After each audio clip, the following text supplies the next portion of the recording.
Similarly, one more situation I'll describe to you was in 2008, I joined L'Oreal. And everybody around me, very, very senior people would say, what will you get out of L'Oreal? They're not going to come to Pakistan. I think it's a wasted effort. And why will they come to Pakistan? But my lens saw an opportunity and a gap in the market, which was the beauty gap. And today, every business does something in beauty. And today, L'Oreal is 12 years into this country. So, you know, there has to be that belief, there has to be that self-conviction, the belief and self-conviction. And there has to be that appetite to persist.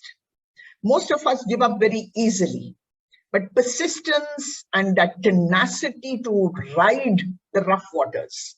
There will be rough waters, but we have to have the tenacity to ride. But where does this tenacity come from? It comes from within. It comes from your self-determination. It comes from your self-belief. And it really comes from your own confidence. Women must show that confidence. There is no one definition of leadership. There are many levers, and we have to keep pulling all those levers all the time. And that's what leadership is all about. It's not something you're born with, you acquire. Charisma is something you're born with, more born with. But leadership is something that you learn, you grow, you acquire, you experience. And for me, the fundamentals of leadership is that will, that determination, and the compass. And the compass which says, this is my integrity.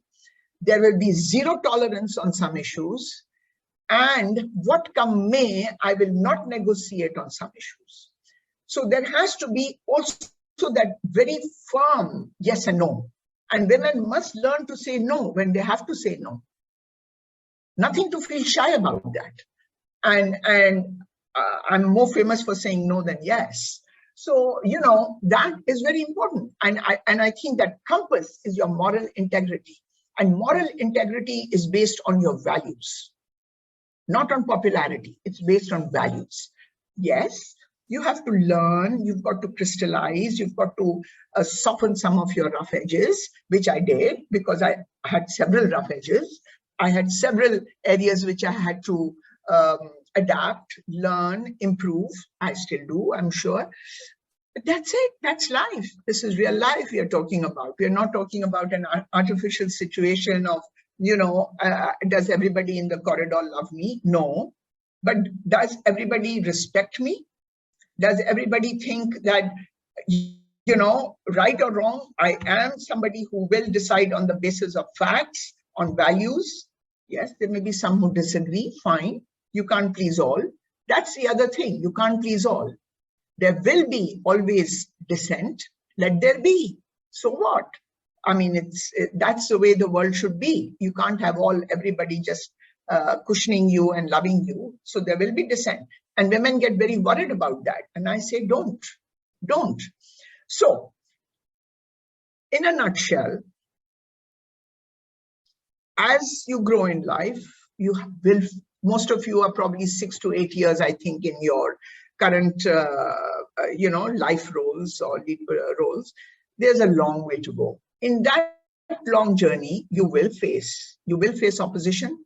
You will face very tough situations. What do you do?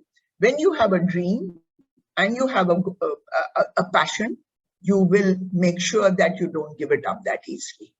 And why? Because it is your self-belief. If you didn't believe in it, in any case, you shouldn't have been going that way. But be firm, be confident, believe in yourselves, and never, ever let your moral compass go by the side. It should be directing your life, and it should be in the center of your life.